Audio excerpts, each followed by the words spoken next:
last video I made regarding the whole Alex Mauer Star Mazer DSP event was released on July 1st, 2017. It's been 5 months and change since then, and a whole lot of stuff has happened. I briefly considered putting out update videos in the situation as it developed, but I really didn't want my upload feed to be completely filled with twice daily 2-minute videos saying that Alex Mauer had filed yet another DMCA or something. So I decided to wait until there was enough substance for an actual full Indie-Fensible on the topic. This video will be divided up into 3 subsections: Alex Mauer's actions since my last video, the court case between Alex Mauer and Imagos Softworks, the owner of Star Mazer DSP, and the aftermath of the trial. For those of you who don't know the story, Alex Mauer is a composer of video game music. She's a talented artist with an extensive career. She was hired to do the music for the game Star Mazer DSP, made by Imagos Softworks. There was a contractual dispute between Alex and Imagos. She basically claimed she wasn't paid for her work. Imagos disputed that position. She also claimed that the work was for Star Mazer, not Star Mazer DSP, and therefore was covered under a different contract, while Imagos held the position that her work was not for Star Mazer the game, but Star Mazer the franchise, which would include both the original Star Mazer and Star Mazer DSP. Rather than file for breach of contract against Imagos,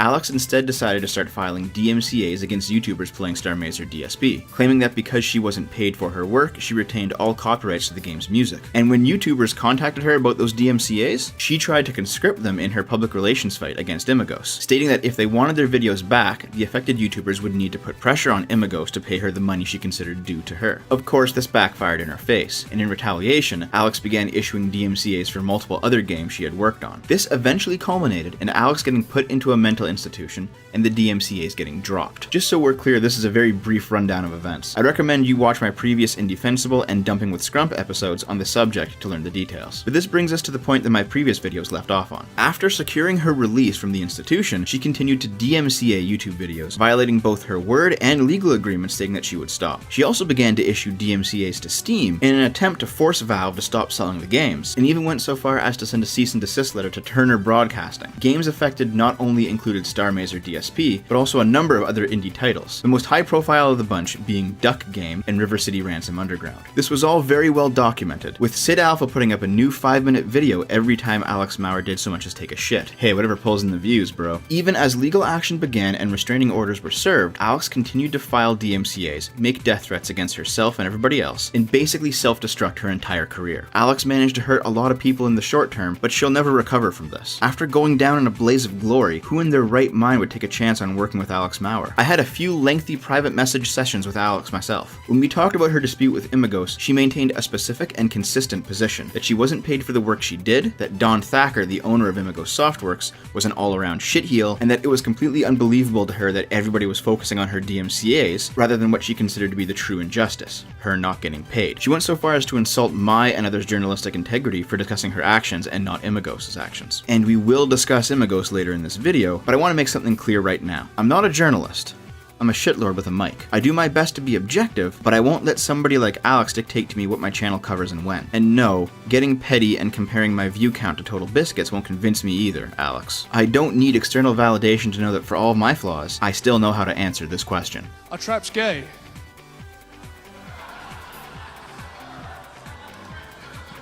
What? Are traps gay? No, genuine question.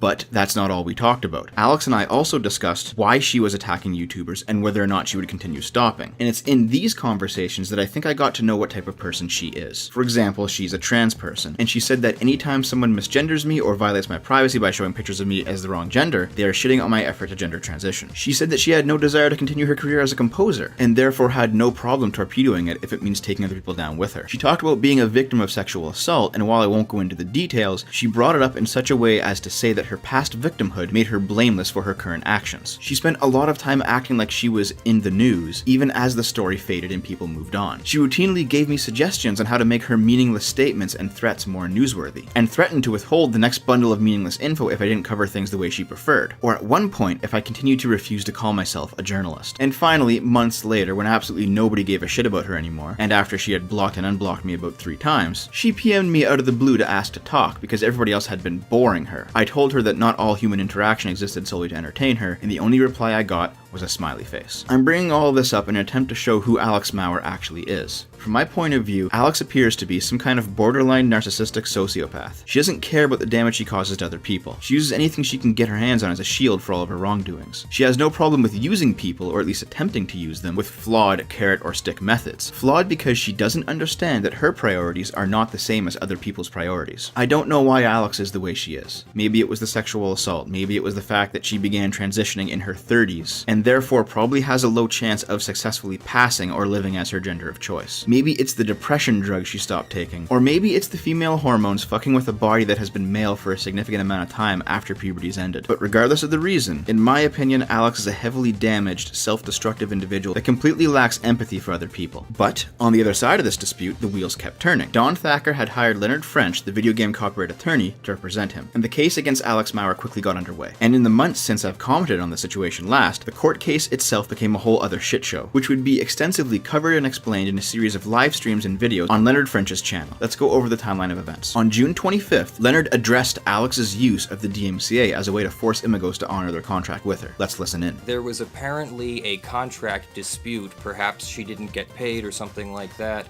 and instead of handling that dispute right there at the contract level, instead she began issuing DMCA takedown notices to channels who had used footage recordings of the game of Stargazer DSP and Starmazer and Starmazer DSP. So that's where it starts to get interesting, because you're not allowed to use the DMCA in that way.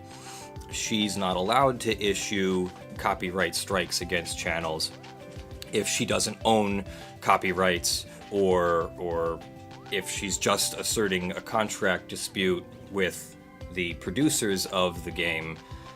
Where does DMCA come into this? Well, she claims to own the copyrights, or own the right to use to assert the copyrights in this way. And so several other videos and commentators, and I've also commented on, not offline but off YouTube, that that's not really how this works. She would sort of have to have an explicit copyright assignment, and every piece of evidence that I've seen so far says that she does not have a copyright, and instead has assigned her copyright to the company she works for, which is normal. When you work for a company and you create copyrights for them, they own the copyrights. So let's start with the contract dispute. Let me first validate Alex, because I think this is very important to do. Alex is a human person, and if she has a real contract dispute with Imagos Softworks, that sucks, and it's nothing to laugh at, and that's nothing to make light of, and she has all the rights in the world to go after Imagos. So let me start over. I do want to validate Alex as a human person. Contract disputes suck, and the proper remedy for that is to take your other party to court, to either get an attorney and make some demands and hope that they give in, or take them straight to court. What's not proper then is what has happened afterwards. She has apparently asserted copyrights over these works, and then asserted her copyrights to take down Let's Plays and live streamers and I guess other videos that have described, reviewed, whatever, contained her music within the larger, video game work that's being rebroadcast or reproduced.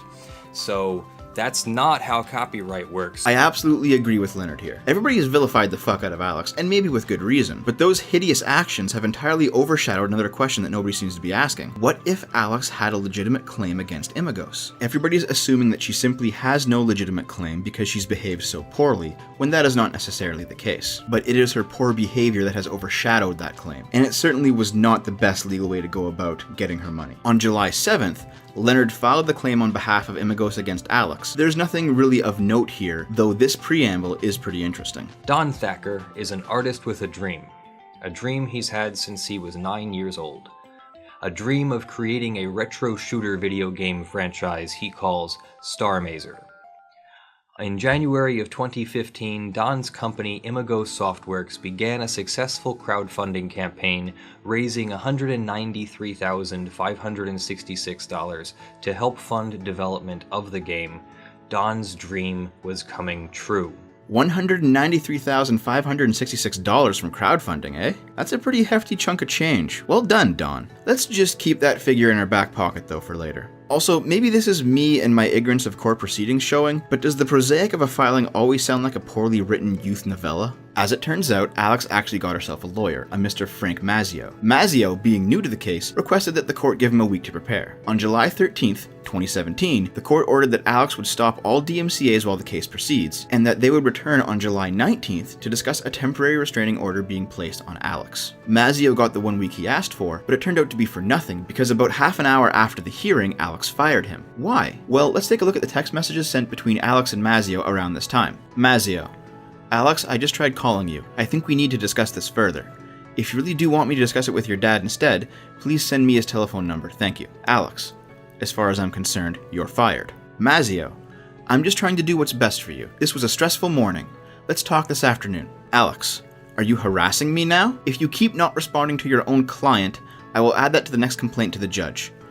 Why are you sending me a formal letter instead of just texting me this shit? What is this, the 1800s? I have an excuse for handwriting mine. What's your excuse for today? There's no coming back from the public knowing you misgendered me today. My stance has been extremely firm on this against Leonard this whole fucking time, and you undermined it. Formally resign now. So yeah, I know these screen caps are obviously not the whole picture, but it would seem that Alex fired Mazzio and went on to harass him by text and phone call because he misgendered her. Which sounds absurd, but she also quickly hired and fired another lawyer back in March, Corey Shackelford, for similar reasons. And she also doxed the judge of her case. I'll just let this one speak for itself. In any case, Alex would go on to violate the temporary restraining order with continued DMCAs, discussions with YouTubers she hoped would cover her side of the story, and continued tweets and pics of random shit related to the case. Doing all of this must have taken up a lot of time, because she missed the deadline to reply to Leonard's complaint in court by 2 days. But the complaint eventually did come in, and it's worth listening to Leonard read it out. Alex worked for Don in 2015 and part of 2016 writing music for a video game called Star Mazer. It says that she was supposed to be a partner in the company, but Don never produced the contract that would have made the arrangement legal.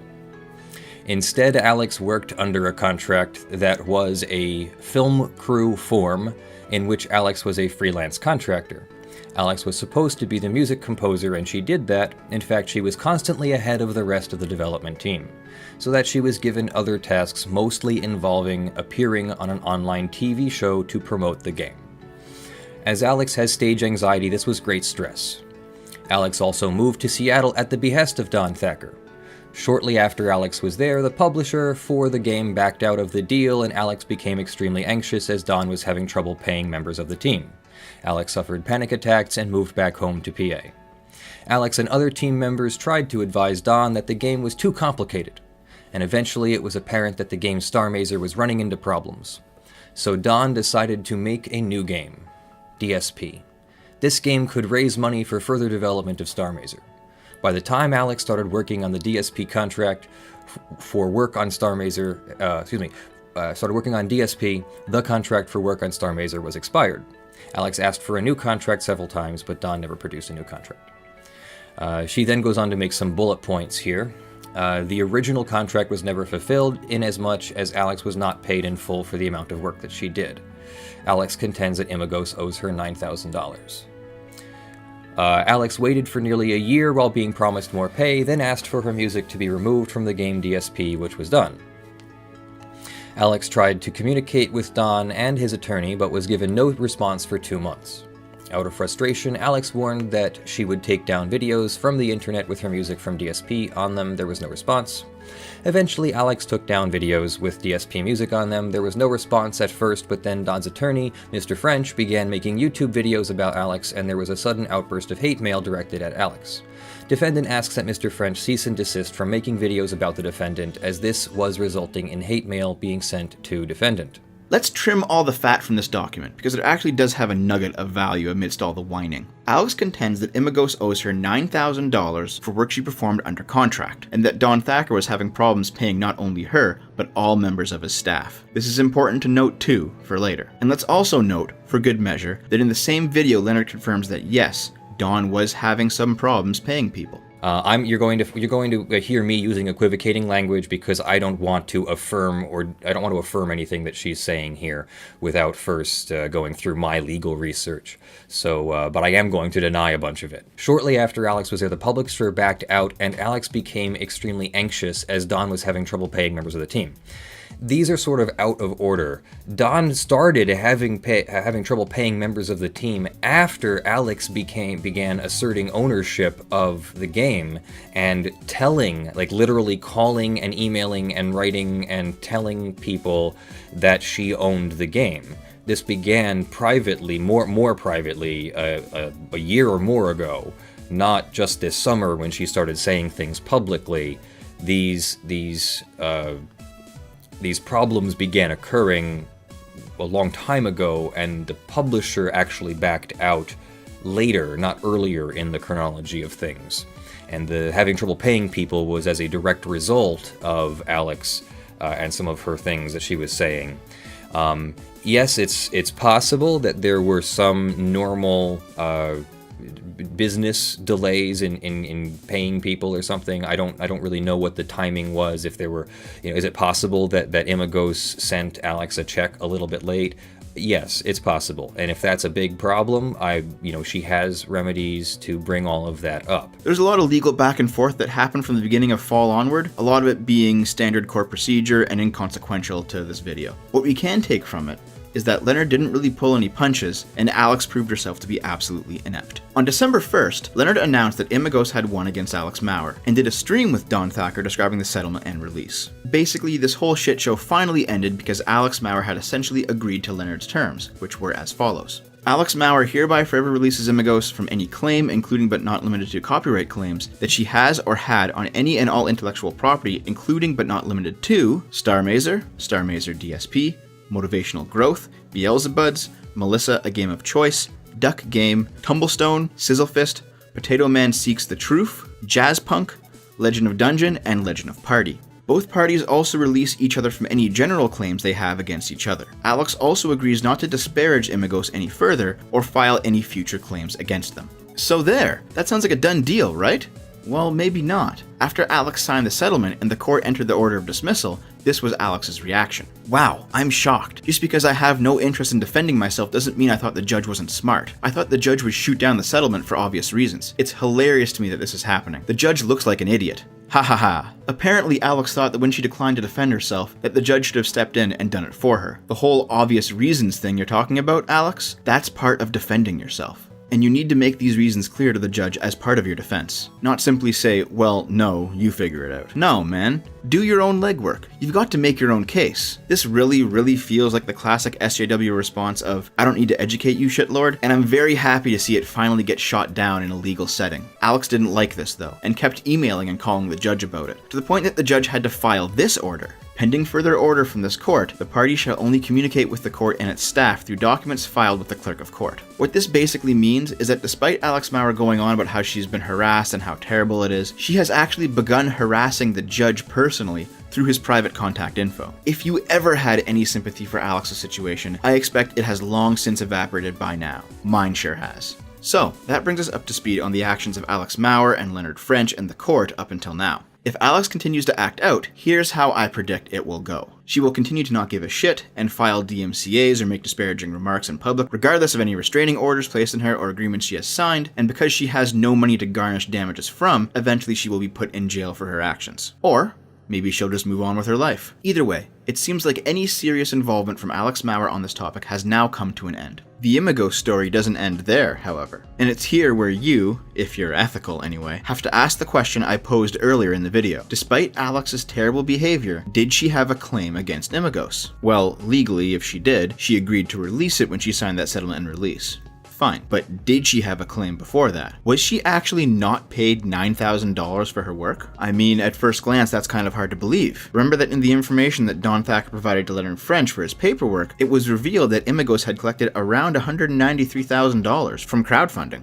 Surely there was enough money floating around to pay Alex what she was owed. But also remember that despite all of this money, Don was having some problems paying his staff. Recently, as a couple of clients pay/not pay, And with the case going on and everything, I've basically been scraping together dollars to pay employees who work for me. Is this a point of view that we can corroborate? Well, somebody actually did. His name is Musical Antihero. I initially got to know him due to the Alex Maurer case, actually. I've been on his podcast a few times, and I think he's a pretty good guy. Musical Antihero actually did a lot of the legwork necessary to confirm and deny a lot of facts, by conducting both email and phone interviews with various former employees of Imagos. He then compiled his evidence and put out a 20-minute video on the subject. But you won't find that 20-minute video on the internet anymore, because he took it down. Well, why did he take it down? Because after it went live, Musical Antihero received the following messages from multiple people. God, I hope Maurer finds and kills you.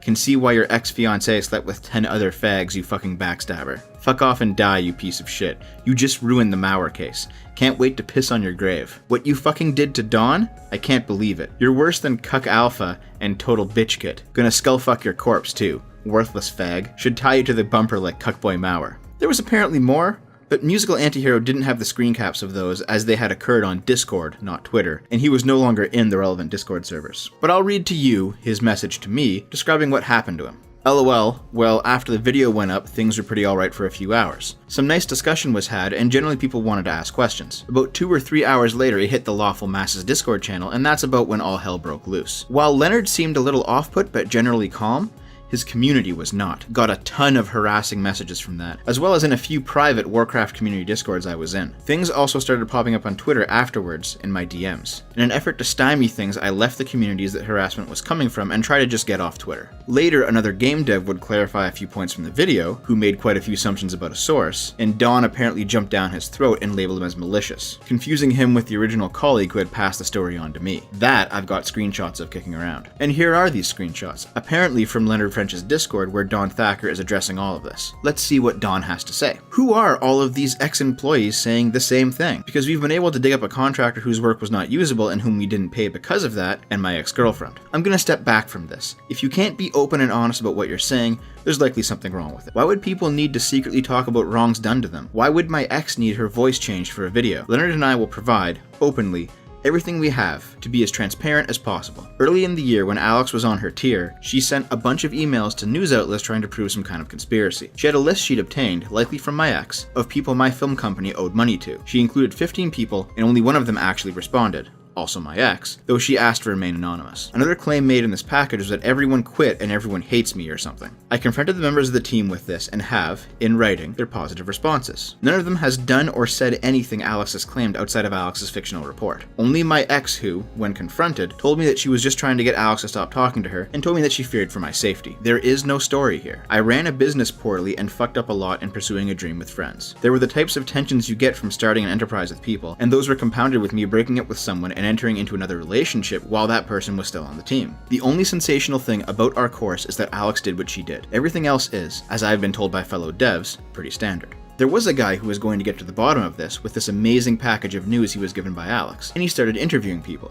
Only 2 responded, the same 2 as before. He talked to Leonard and eventually I called him, because he had not asked our side at all. He apologized when presented with the evidence and stepped away. This is who I thought Sharky was. However, from numerous side conversations I'm having just now, the contents of which are all being sent to Leonard, I was wrong. Sharky is someone with an interest to be destructive, whose motives I can't imagine. I just tried to make a fucking game with my friends. What the actual hell is wrong with people? Why does there need to be some secret Kabbalistic conspiracy? Well, holy shit. It's pretty clear that Musical Antihero's video, whatever it was, hit quite a few nerves. Not only Don's, but Leonard's community as a whole. The heat that all these people brought down on Musical Antihero for the video was ultimately what made him take it down, by his own words. Don himself seems to be denying the factual validity of the contents of that video as well. Let's see if I can clear anything up with my own sleuthing. This Sharky guy that Don mentions is another game dev in Leonard's Discord, and he's the one who took these Discord screen caps. Don initially thought him to be that old interviewer he mentioned, but quickly changed his tune and said that his interest was destructive, because he was the friend of Musical Antihero who, earlier in the conversation, was discussing and clarifying points from that video. Classy. And who was that old interviewer that Don thought Sharky was, anyway? Well, I asked Musical Antihero if he happened to know, and he did tell me who it was, but he specifically stated that it has to remain between us. It's someone that I know, and I'm going to respect his wishes to remain anonymous. This friend decided to not get involved after speaking with Don, and deleted all of his findings on the topic. Why would this mutual friend of ours do this? If only we knew what was in this now lost video, it might shed some light onto what's going on here. Well, would you look at that. I just so happen to have a copy of that missing video. It's amazing what never leaves the internet. Let's take a peek at what Musical Antihero had to say about Don Thacker, what got everybody so riled up. So, a couple weeks ago, I was working with a colleague of mine who, prior to the Alex Maurer situation getting picked up, was working very closely with several other YouTubers and several other news media outlets on covering a portion of this. Specifically, he was looking into goings-on that were happening at Imagos Softworks and why things were blowing up as they were. After completing his findings, he went to the CEO of the company, Don Thacker, with several questions relating to incidents going on, some of which we're going to discuss in this video today. At that time, he was threatened with legal action if he didn't drop the story and reveal his sources. This is not the only time it's happened, where the narrative has been curved with threats. This seems to me to refer to that mutual friend of ours who wanted to remain anonymous after talking to Don Thacker. Don claimed that the anonymous friend stated he was going to get to the bottom of this, but ultimately apologized to Don and dropped his investigation when Don gave him additional evidence. However, that's not the story that I'm hearing. What this mutual friend told me himself is that Don threatened him with a subpoena if he didn't stop looking into the claims, and additionally give his sources up to Don because apparently they had all signed NDAs. Just to clarify, Don, threatening somebody with legal action is not the same as convincing them that your side is right with additional evidence. Allow me to describe to you, as briefly as possible, how I understand the timeline of events to be, taken from the information within Musical Antihero's missing video. After this outline, I will provide evidence for each major point using interviews from former Imagos employees.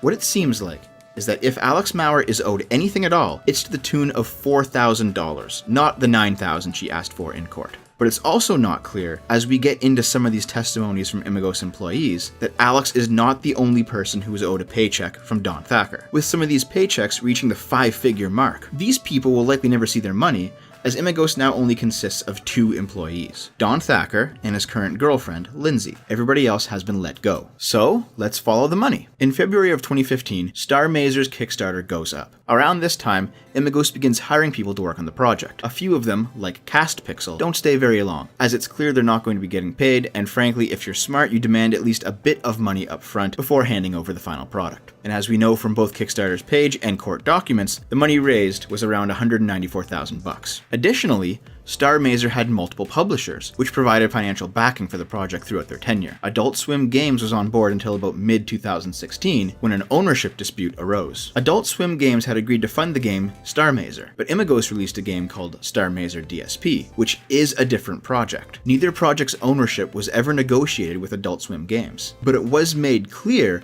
that Adult Swim Games was specifically funding Star Mazer's development. So when DSP came out, and it became obvious that the money that Adult Swim Games had provided to Don Thacker was being used to develop a different game than the one they signed on to publish, they abandoned the project. Afterward, a second publisher came on, Playism, offering a monthly stipend, but the Imagos employees were unable to keep up with Playism's demands, and they subsequently dropped the project as well. Star Mazer's final budget, if we total up the Kickstarter money, the publisher money, and a few independent backers, was just above $400,000. I mean, $400,000 is a lot of money, but not necessarily for game development. Games can be an expensive business, but we're talking about an indie company making a pixel space shooter. Surely $400,000 would be enough to cover people's paychecks for the level of work and amount of time we're talking about here. So where did the money go? Well, I'd ask Don himself, but he seems to be gone on vacation so much I can't even get a hold of him. Why? Here's a pic from his Instagram taken in Alaska in July 2015. And just 2 months later, in September 2015, he's in Vancouver at the Pacific National Exhibition. And again, in December of 2015, visiting all the various filming locations of the original RoboCop movie in Detroit. I guess Vancouver really spoke to him, really called to him on a deep personal level, because he's back there again in February of 2016. And here he is again at the coast in Oregon in May 2016. A little, romantic private retreat. But I guess all this nature has really had him craving the nightlife, because on July 3rd, 2016, he went to go see Arm Cannon perform live. All these locations in North America just aren't exotic enough. Where in the world is Don Thacker next? Well, how about Târgu Mureș, Romania, in August 2016, just 2 months later. And to wash that all down, how about we hit up the Cedar Point theme park in Ohio in October 2016? I've basically been scraping together dollars. Wow, he managed to do all of this while still developing Star Mazer, and even while publishers were abandoning the project. What an incredible guy. I just wish I could catch up with him to ask him where all the development money went. I would like to take this opportunity to make something clear. Imagos Softworks, as a company, doesn't actually exist. The company is Imagos Films, and they specialize in short films and commercials. We've done a bunch of film stuff to kind of keep our doors open and food on our plates and stuff, and that film stuff has all been really well received. Two of them didn't pay us yet, and I'm kind of in a hole on that, but other than that, lots of cool stuff. And by the way, none of those were like Devolver or anything, if you don't speculate. Oh yeah, the E3 Devolver digital thing. I remember watching that on my stream. I remember it sucking.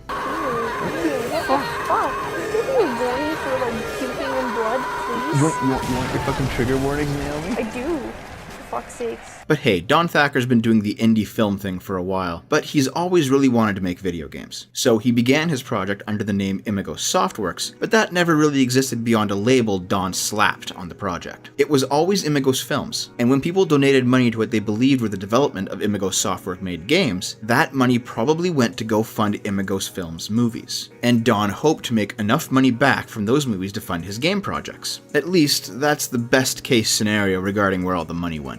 Anyway, after Alex Maurer's DMCA's hit, Imagos is suddenly empty. All employees, save Don and his girl, both temporary and full-time, no longer work for Imagos. And none of them have contracts, with the sole exception of Alex Maurer. So question 1. What's the deal with Imagos? Well, it's pretty safe to say that Imagos had some problems with management, and not only regarding people not getting paid. You don't bleed out 2 publishers that quickly, not when investments are on the line. And in the case of Adult Swim Games, not because you take the publisher's money and shuffle it around internally to fund a different project. And that's not to mention the revolving door of new hires and new fires at Imagos, which is also not a good sign either for both the morale of the team or the competence of the people in charge. Question 2.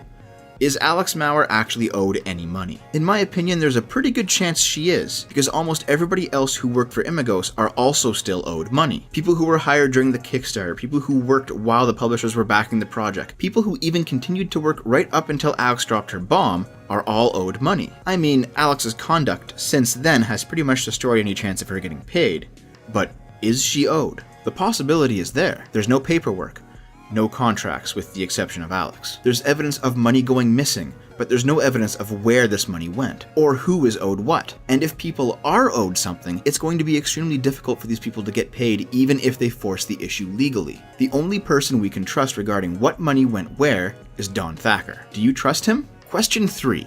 What has Imagos Softworks actually produced out of all of this mess? We have one game with an unknown completion status, Star Mazer. We have a game that nobody paid for and yet seemed to have been made anyway, Star Mazer DSP. We have both massive financial losses for publishers and a messy, ugly legal battle between Imagos, a company we cannot trust, and Alex Maurer, a person with a long history of mental instability. This is Don Thacker's legacy. Now that you know my take on the full situation, allow me to present you with the evidence that brought me to this conclusion. You may feel free, of course, to judge it for yourself.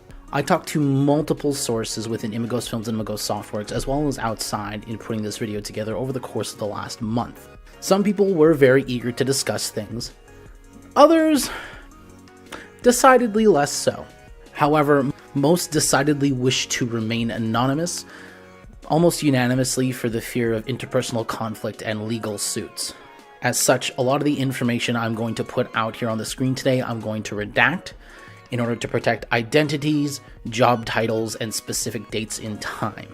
Furthermore, over the course of this video, I'm going to be citing a phone interview I had with a higher-up at Imagos Softworks. I will be altering that interview, so in an effort to protect my source's identity. I'm going to be following Musical Antihero's lead on this one. He made the deals with these former employees for them to remain anonymous, and he gave me all of his research under the condition that I uphold these deals. I understand the main problem with using anonymous sources. It's very easy to assume that I'm just making everything up, or for Don to say that the entire thing is just a slanderous lie or something. I am simply asking you for your trust that what I'm doing is on the level. That yes, I have seen the raw data, and I do know who these people are. And I hope that my conduct on this channel up until now has made you comfortable enough to make this leap with me. And if it doesn't, I completely understand. Here's an email interview from anonymous source 1. I was under the Imagos Softworks non-disclosure agreement. It was, as far as I know, only in effect up to 1 year after the last time I was given confidential information from Imagos Softworks. All things said, it doesn't really apply anymore, I don't think. It was, as far as I know, the only contract I ever signed. I was never paid for my work on the game. I worked on it for roughly a year. There was a verbal contract involving percentage of final profits, but nothing was ever signed. While this means I doubt I am owed any money, this also means that Imagos Softworks does not, as far as I know, legally own any of the work I did for the game, some of which was used publicly without compensation to me, this being catchphrases and a trailer I worked on and things of that nature. All of our conversations were for percentages. There was talks of a $5,000 monthly salary, but nothing ever came of that. While an argument might be made that I could be owed some of the profits from StarMazer DSP, none of my work ended up in that game as far as I know.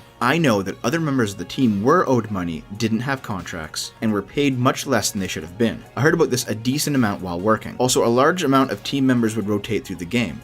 Producers and such would come and go at a disturbing rate. While I can't speak to exactly where the money went, I can say that Don was often interested in events such as the PAX concert and hiring a lot of high-profile musicians for the game. Well, high-profile for chiptunes. I don't know if they were paid for their work or not, but it often seemed excessive. As for Don being duplicitous, yes. When I was let go from the project, I had been basically told a $5,000 a month salary would happen. Then I helped the team out at PAX. I pitched the game quite hard at the Adult Swim booth. After this was done for a few meetings, he was distant, and then I got an email from Alex. Alex fired me from the project, as at the time Alex was supposed to be the co-owner of Imagos Softworks, and this was a way to have her be more involved. Which was really just because Don tends to be very passive-aggressive. He refused to talk to me in an honest way, and it was very frustrating. Alex was supposed to be a partner in the company. Yes, denied. Alex was never supposed to be a partner in the company.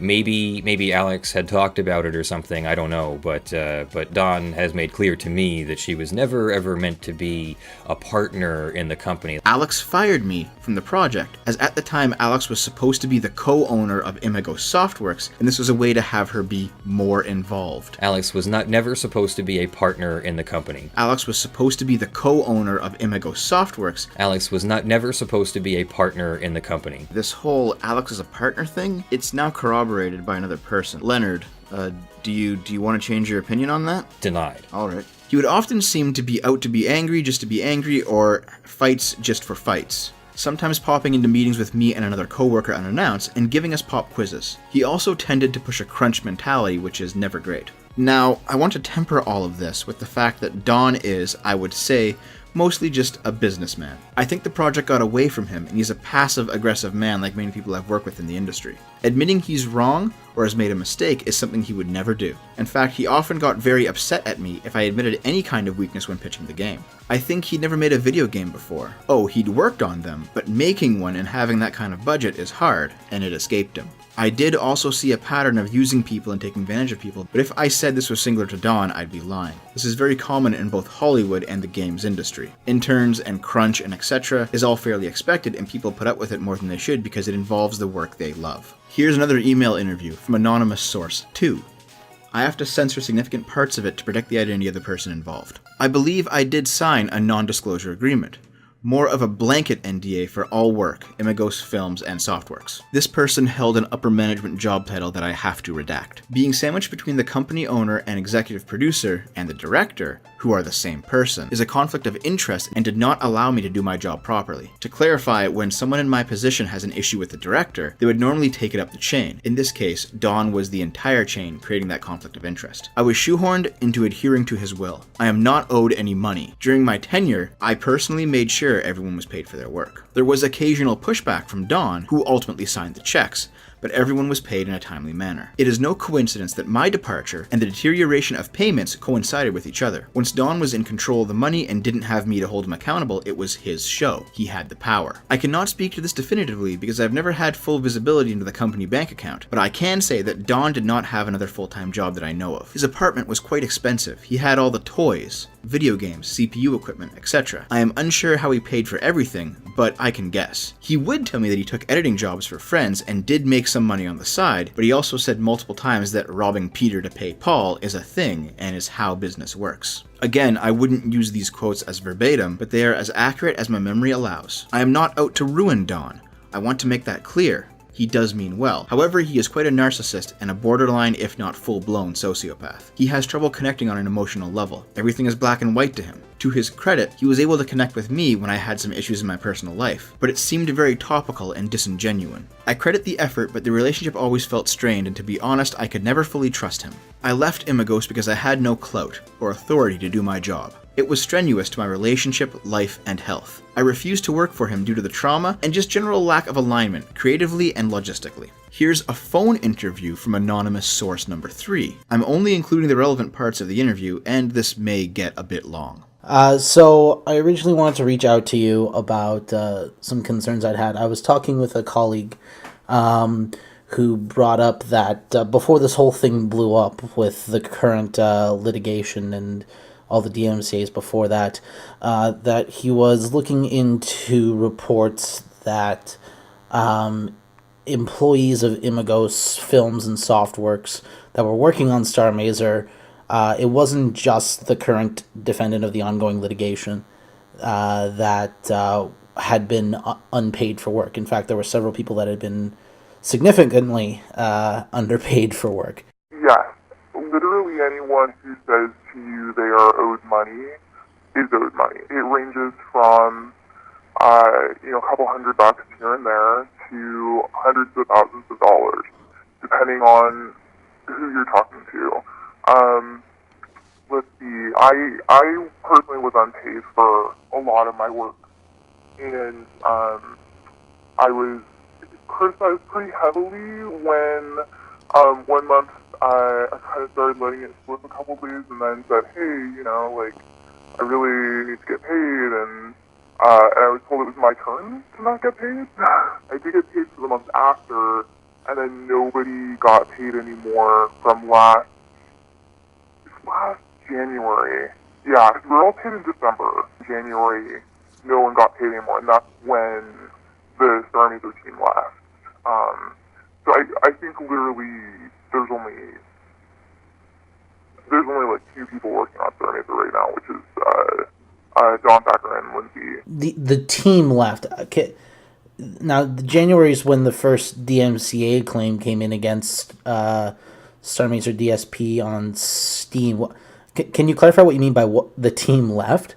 So, so Alex is a little bit different. That story is a little bit separate from everyone else's experience. Essentially, Alex has a lot of mental issues. It wasn't always that way though. Like, he was always a little introverted, but he's a really intelligent guy. And he had worked really, really hard and moved out to Seattle, and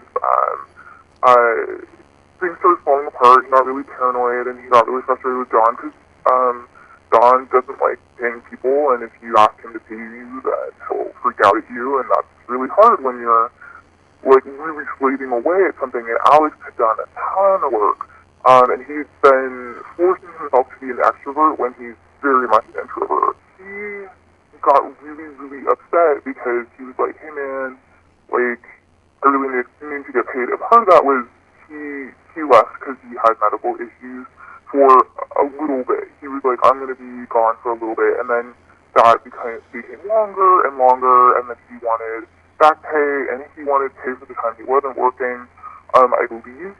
So it became very tough because there just wasn't money for him at that stage, for whatever reason. And so Alex got very, very upset and wanted the rest of us, everyone else who was left on the team at that point, he wanted us to kind of join in this lawsuit because we were all missing pay from various points. But Don doesn't like having people sign contracts. So I straight up told him, number one, I have no position to stand in. I put myself in a terrible spot. So I was like, well, screw it, I won't get paid a bunch, and I'll work really hard and, maybe it'll pan out, maybe it won't. I won't bother signing a contract. Because that's what happens sometimes when you are trying to work with a friend on a project.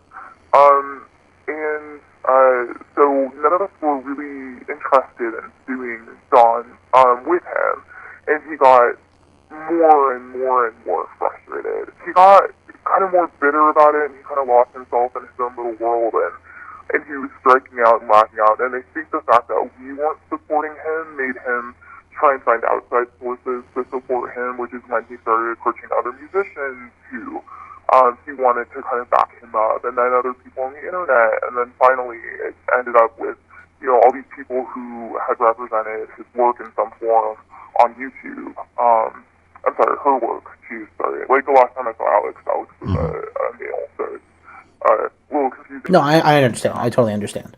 Alex, his grievance became a very separate grievance from everyone else's grievance. So, in that, he has a very legitimate point, and that point is that he wasn't getting paid for his work, and it spun into him wanting his work back, which is not possible, because he signed it away. But honestly, he probably wasn't paid for most of it. We're all owed a lot of money, and some of it was straight up borrowed from us. I know Cosmo is owed about $10,000, I think. I'm owed straight up $10,000 plus unpaid amounts of money that it's like an extra 20-something thousand. I calculated it at one point. It's just hard because we're talking about a game that was funded multiple times through Kickstarter and the people behind Kickstarter, through Adult Swim Games, through Playism, and I don't know who they have at this point because I'm not with them anymore. But it's hard that all those people were paying what should have equated to everyone's monthly salary, and people just weren't being paid. And it was very sporadic, and sometimes people were paid, and sometimes people got 3 months worth of money all at once, and that, they had to learn to trust that it was going to come again. It's really hard for people who are on the outside of the situation to understand the gravity of the situation, because Don is an incredibly charismatic individual who can make people believe that he is the key to unlocking their dreams and their future goals, and he's like the nicest guy in the world, and he's funny, and he's smart, but underneath is a very a very different, very opposite human being. That it's very Dr. Jekyll and Mr. Hyde kind of situation, where the people who've been on the team and been close to him have seen the flip turnaround where he's screaming at the top of his lungs at you and telling you you're worthless and didn't contribute anything, so you don't deserve any money. We all worked very, very hard on this, and in the end we all had to say goodbye, and the only person that's left is the person who basically swindled a bunch of money, and the person who he's now dating and brought on because he wants her near him. So it's very, very hard. And a lot of us have just kind of been like, you know what? There's no way to sort the situation out. We're just gonna cut our losses and go. And I think that that's probably been the case for everybody. I don't think anybody's even considered going back once if they get another publisher. So you said Dawn could almost kind of flip on a dime. Is that something that happened often, or? For me, it happened daily. For other people, it would happen maybe once a week or once a month. It happened a lot during our stand-up meetings when we were all on video calls together. It would happen, like at PAX. It would happen when he was having one-on-one meals with people. It would just be a very specific situation where he would need to do some kind of control the situation because somebody's unhappy or weren't paid or whatever the situation is. They feel pressured, they want to leave, or they, want to grow and want something different, and so that would, cause a blow up, and sometimes nothing caused a blow up. So just, I think, I can't think of anybody who didn't experience that on our team, both as part of the team in a department and also as an individual.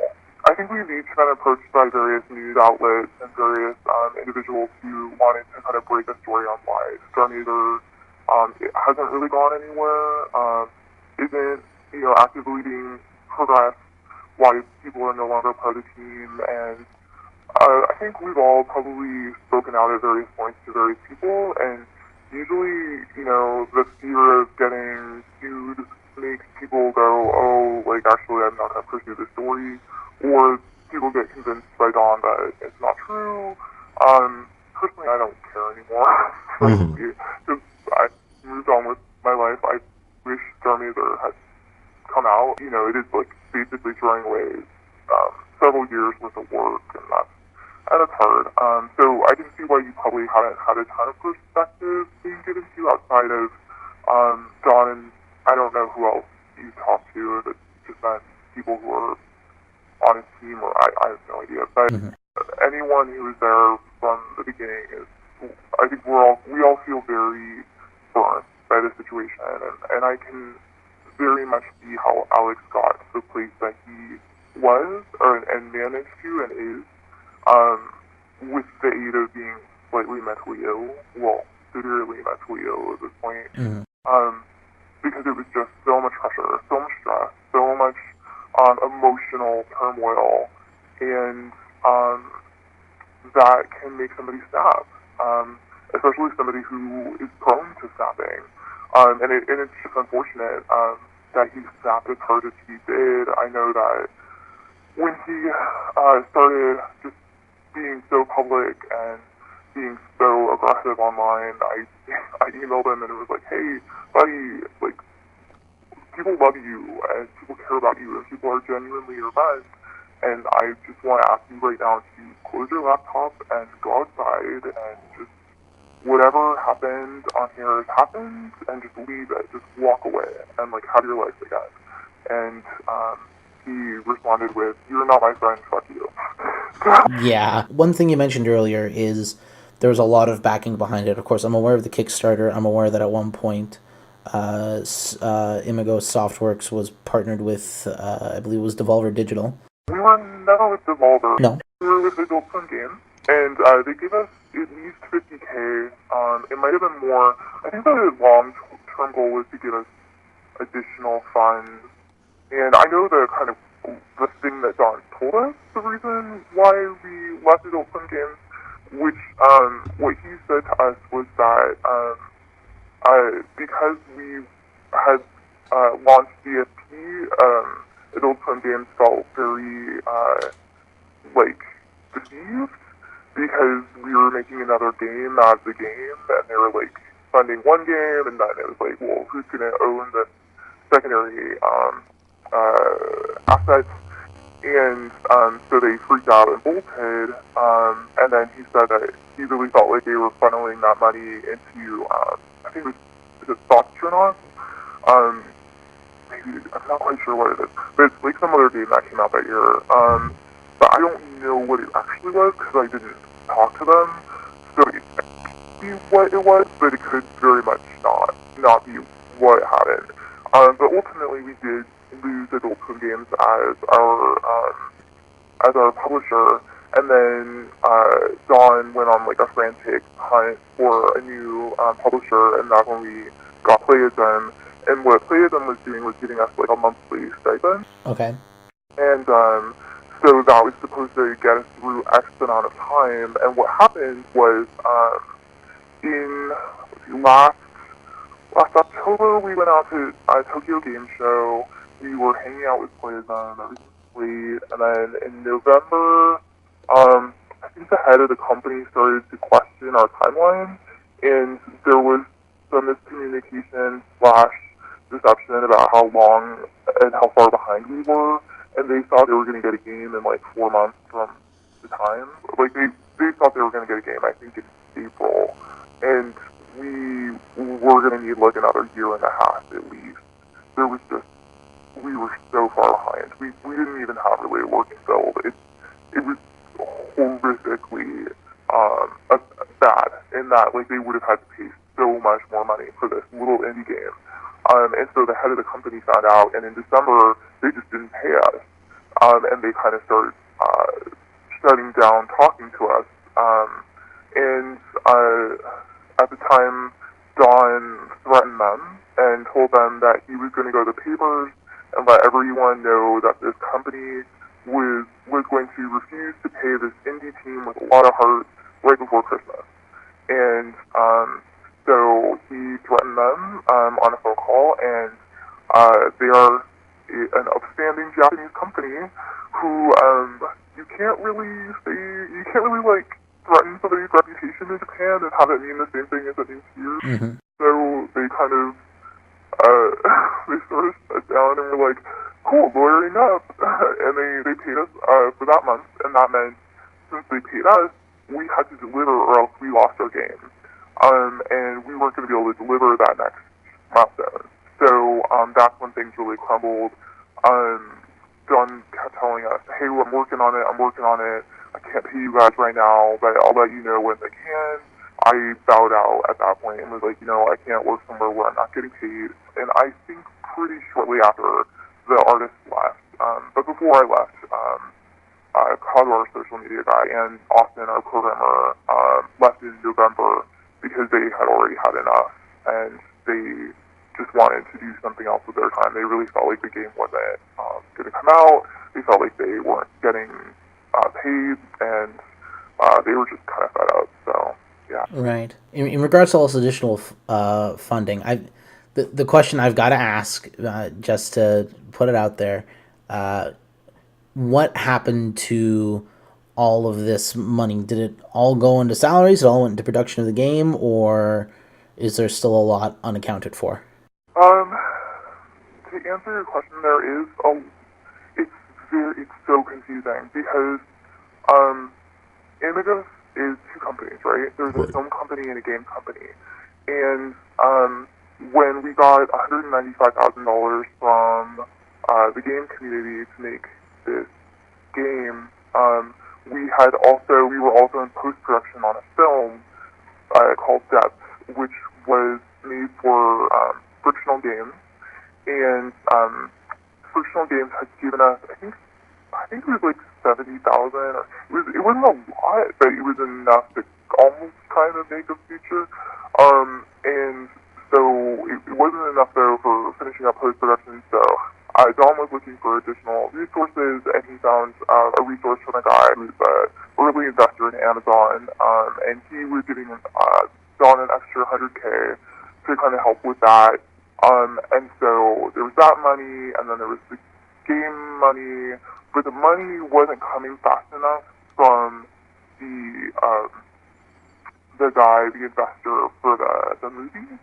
So money went from the Kickstarter fund towards the movie, and then there were other times, because there were lots of commercials that were being made as well as this film, where other funds would be swapping back and forth. Sometimes game money would go towards the films and video projects, and sometimes the video project money would go back towards the game. And there was I never once saw Don open up an Excel spreadsheet and look at the numbers. I don't think there was any real accounting of how the money is handled. And I think it was just like, hey, so-and-so is asking for $3,000, I guess I'll give them $3,000. Or, hey, so-and-so says they need this, so I guess I'll give them this. Or, hey, I don't actually have any money, so, I'm not going to give them anything, because screw them, I don't have it, so it's not going to happen. It became just a chaotic situation as far as funds. I can tell you that Don is extremely generous, and anyone who goes out with him will be fed. The apartment he lived in was about between $3,500 to $4,000 a month, and that was being paid for through, this this fund. And in fairness, it was the office as well, so that's totally fine. But new equipment was showing up, video games and systems, and if you ever look at his Instagram feed or his Twitter, you'll see all kinds of vacation pictures all the time, going to theme parks and renting cars and driving across the country. He doesn't have money outside of the money that was given to him, and all the funds he gets from commercial projects he does and film projects usually just barely pay for the project themselves. So honestly, I cannot say that he is like purposely like mishandling the money for his personal gain, but I can tell you that I don't believe he's tracking it in any sophisticated or even responsible manner. If you had to take your best guess, what would you say the budget was for the game after that initial crowdfunding plus the two potential publishers? Oh man, that's a really good question. Like I said, I think we got about 50 from Adult Swim Games, and we got pretty regular stipends. I'm trying to remember how much we got each month from, I wish I could remember. It could have been 20,000 a month. Well over an additional 100,000 for sure. Probably closer to an additional 200,000 would be my guess, somewhere around there. So you're looking at probably about 400,000 at this point that's been put into this project. I don't believe he's had any additional funding beyond those two bodies. At least, like I said, I left last January, so I really had my hands out since that point. So I don't know if he's managed to secure any additional backers or funding, but at that time, it was probably around 400K. Okay. So when did payment begin to stop for members of the Star Mazer development team? We know that Miss Maurer, the defendant of the current litigation, claims that payments stopped in June of last year. Alex has a different scenario than the rest of us. So she would have stopped being paid earlier because she had a mental breakdown earlier. So she had a mental breakdown in around Thanksgiving / closer to Christmas of let's see, God, I'm trying to remember dates now. This was 2017, so 2016, so 2015. So in that November period before she started litigation, she had a mental health leave. There was a point in which she did stop getting paid because she stopped producing work. I think the big discrepancy was that she stopped being paid, and I think she felt like she was owed some money at the time in which she stopped being paid, not just for the time in which she felt like she should have been paid and she wasn't working, but on top of that, like, before she stopped, I believe there was some money she was probably owed here and there, because again, the payments are so sporadic. Like, you're talking about somebody who, like, mails a check in the mail, like, when they remember to, and half the time it isn't signed or dated, or it gets quote-unquote lost, or, like, and sometimes you get 3, and sometimes you get none. So it's because of that, it's so hard to keep track of your own finances that I can see why she would have been owed some kind of money. But I think the part that I disagree with personally is I really feel that when she stopped working, she really should have stopped being paid, and she felt like she deserved to still be paid for the time in which she wasn't working. And I think there was a lot of pressure for hospital bills, and that's what really fueled her to be like, hey, I need this money. And I think she felt like Don was personally responsible because he was personally responsible for getting her to move out to Seattle and join the team there and pay rent in the same building that he was in. Like I said, he was paying $3,500 to $4,000 per month, and then she would have been paying, even in the cheapest of places in there, it would have been over $1,000 a month off of a very low salary. Plus, he really encouraged her to go to the hospital, and the hospital say, she didn't get insurance through Imagos, so you're talking about somebody who then has a giant hospital bill for time in which she was encouraged to go and seek help, and then, maybe even follow-up medication. And then on top of that, she flew back home and moved home because she couldn't afford the hospital bills and she couldn't afford living in Seattle, and, frankly, mentally was not in a good place to be there anymore. So, I think there was a lot of pressure for her, and she probably felt very bitter and frustrated with Don and felt like it was his fault and he owed her. And, there was points in which they had agreements worked out. I believe she wanted to make a transgender underwear line, and so he talked to me briefly about putting together a video for her with her. I was going to do it free of charge. Not that I frankly really wasn't paid for the most part, but I was going to help out, and that was going to off balance some of what Alex felt like she was owed.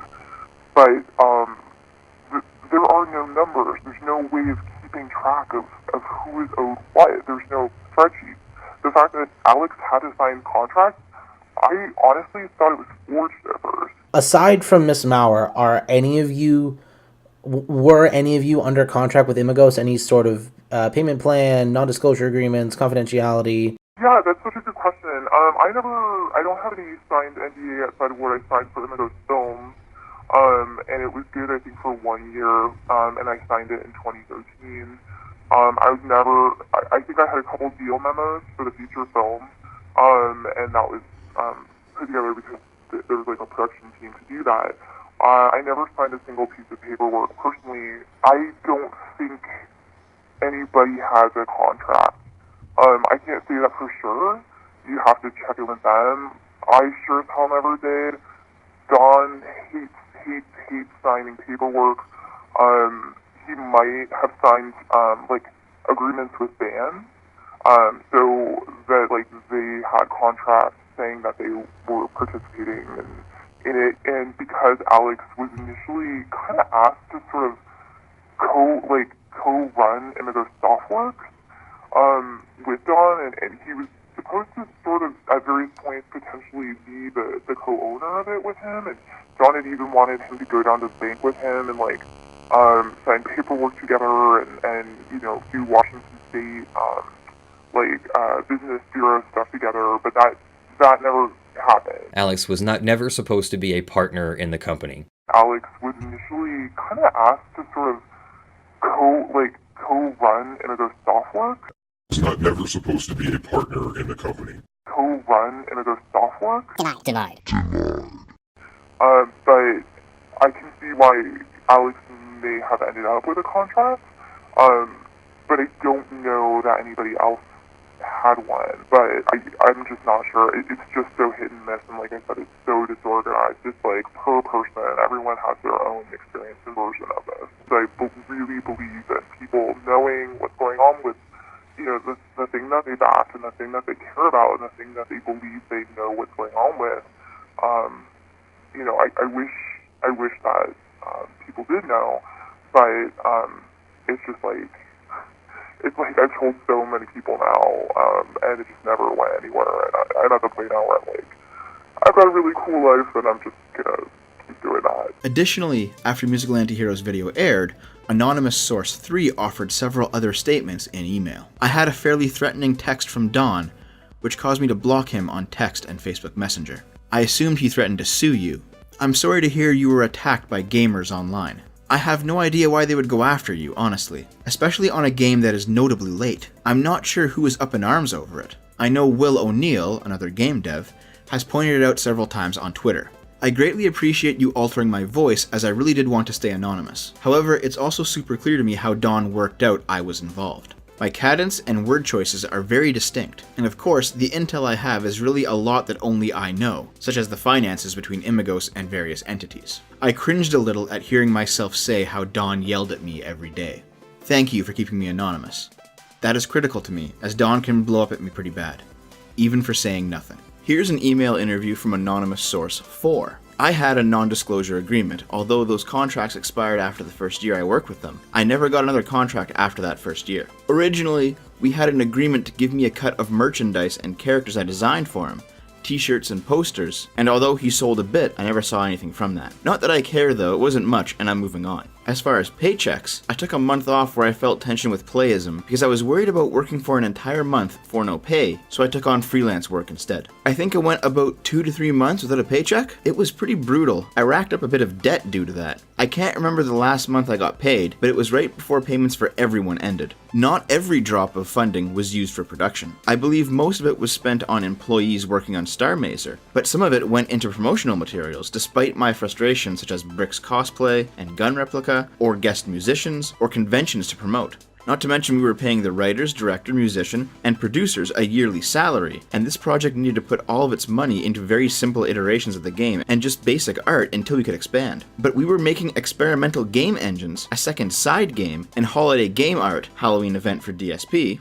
as well as time spent on the Star Mazer TV show. The priorities were mismanaged, and thus so was the money. I'm sure there was extra expenditures that didn't need to happen in addition, but that wasn't the bulk of the problem. Don isn't a villain. He tried his best at being friends with his employees, but he wasn't that good at personal relationships, and it got real messy. The people surrounding him often didn't challenge him enough, allowing him to feel like he could be overtly aggressive, so I place partial blame on them as well. I butted heads with him many times, to his frustration, because I like to challenge decisions I don't agree with, and although he made lots of decisions I didn't agree with in my case, it never got personal. So despite the fact that I don't like how he ran the project, I wouldn't simplify him as aggressive or duplicitous. Here is the situation, as it stands, as I see it. Musical Antihero conducted a lot of research into the matter and found people who were willing to talk, off record. All of their stories are relatively similar, and are also somewhat similar to Alex Maurer's. They all describe Don Thacker in an abusive light, and all mention that Don routinely failed to pay his employees. Using this information, Musical Antihero made his 20-minute video discussing his findings, upon which he was bullied and harassed by Leonard French's community. Not Leonard French himself, but the members of his Discord, as well as Don Thacker's community, and other anonymous people who have a general interest in seeing Alex Maurer eat shit. Due to this, Musical Antihero decided to take the video down and withdraw himself from the internet. From what I can gather, this is not a first for Don Thacker, who does not seem to be above threatening legal action or blowing up at people irrationally, as evidenced by the multiple employee interviews, his treatment of my anonymous investigator friend, and ultimately his behavior towards his ex-girlfriend, whom he unfortunately recognized as being one of the anonymous individuals, and stated just as much in Discord. Well, guess what? I'm not Musical Antihero. My video, this video, won't be coming down, and if anybody attempts to force it down, I will do whatever I can to keep it up. You may feel free to harass me all you want about it. I do understand where Musical Antihero is coming from, though. During the height of Gamergate, a cease and desist letter from Phil Fish caused us to temporarily remove the video Bigger Fish to Fry, even as it went viral. In retrospect, it was one of the biggest mistakes of my YouTube career, and a personal moment of cowardice on my part. And I will not be repeating it. I stand by every single bit of evidence I have presented in this video. It is my opinion that, although Alex Maurer is obviously an awful person, that doesn't mean that Don Thacker is automatically a good person for opposing her. This is not a case of evil SJW Alex going after poor indie dev Don. It's entirely possible, even likely, that both people involved in this case are shitheels. It's also entirely possible that Alex may act like a complete moron and also still be owed money from Don, who is unjustly withholding it. My personal dealings with Alex, as well as these testimonies from Don's co-workers, have led me to believe that Alex and Don are cut from the same cloth, though there is one significant difference between them. When Alex replies to anything, it's usually with nonsensical profanity. To contrast, how did Don Thacker reply to Musical Antihero's video? That's another thing, man. Some speculation we're not even going to mention. I want to just say Leslie something. Barbara Streisand. I'm just a guy. I'm just trying to make some stuff. You're just a guy. Just a regular guy. I don't have a. Wants to make a game. Or like a super plan. Honestly, I think that what you want to accuse me of something. Accuse me of being like the world's worst business person. I didn't have contracts the way they were supposed to be. I just thought we were gonna make some. Friends and I were gonna make a game. It was gonna be great. Yeah. I know that Musical Antihero video came out. I saw half of that just long enough to realize that was weird. You don't need to call any more attention to that. Good, because that was weird, man. That was some baffling stuff. It's just like I guess my question to you, the internet audience, is why can't it be that I fucked up and made some terrible business decisions in contracting my friends to do some stuff, or in not contracting some of them in some cases, and was shit at my job when it came to taking care of everybody's interests. I admit that 1,000. I admit that my artists were under a lot of pressure because I needed to get a lot of art done really fast, and I was saying, guys, do this, do that. I mean, I get all that. Yeah, that's not evil, man. That's me trying to make a video game. Well, that sounds very innocent, doesn't it? Golly gee, I don't know why people are looking into me, I just don't get it. I'm totally cool, guys. I don't know what's going on here. Well, let's give the devil his due. My question to you, the internet audience, is why can't it be that I fucked up? Let's do that. Let's assume the absolute best of you. That it was all just innocent errors on your part, that there's nothing malicious or duplicitous, that you just made mistakes making a game with your friends, like you said on Discord, and there's no big conspiracy. Let's give you the complete benefit of the doubt and work off that premise. So, where's the money? Where's the money, Don? You know, the $400,000? Why didn't people get paid, and when do you plan to pay them? I mean, I'm giving you the benefit of the doubt here. It was all just a big mistake, right? When do you plan to rectify that mistake? With the people you owe for services rendered. If you are just a good guy who has made mistakes, as you claim, then shouldn't your first priority be fixing those mistakes, and not obfuscating them with Alex's own misdeeds? If you're just a good guy who's made mistakes, why are 4 independent, separate people only willing to talk about you off the record? Out of fear of reprisal? And why are their stories of your misdeeds over a long period of time so similar? If you're just a good guy who's made mistakes, why did you threaten my investigator friend with legal action when he began speaking to your former employees? If you're just a good guy who's made mistakes, then maybe you should answer your own question here. Why did your ex feel the need to have her voice censored? And why did you blow up her phone when you figured out it was her? If you're just a good guy who's made mistakes, why did you try to cover up the majority of your wrongdoings by saying it's the industry standard, when you and I and everyone else knows full well that the industry standard is absolute shit right now, and that following it does not automatically make you a good person? I mean, if you see this video, and you are the good guy that you claim to be, I assume that you're going to reply with apologies and explanations, and calls to your community not to harass me, instead of irrational tirades and threats of legal action against me. Right? I don't blame Leonard French for any of this. He's an attorney, hired to represent his client, and his client is entitled to legal representation. But I do blame Don Thacker for his actions. If he were truly the person he publicly presents himself as, I'm just a guy. He would not be doing what he's doing right now, or failing to do what he should be doing. And I also blame a lot of the YouTubers who actively tried to push the narrative that because Alex was acting inappropriately, Don must, by default, be in the right, without ever actually investigating the truth of the matter. You know who you are, and we all expect better from you. Well, it's been a long day, guys. Let me just click over to the Pirate Bay here.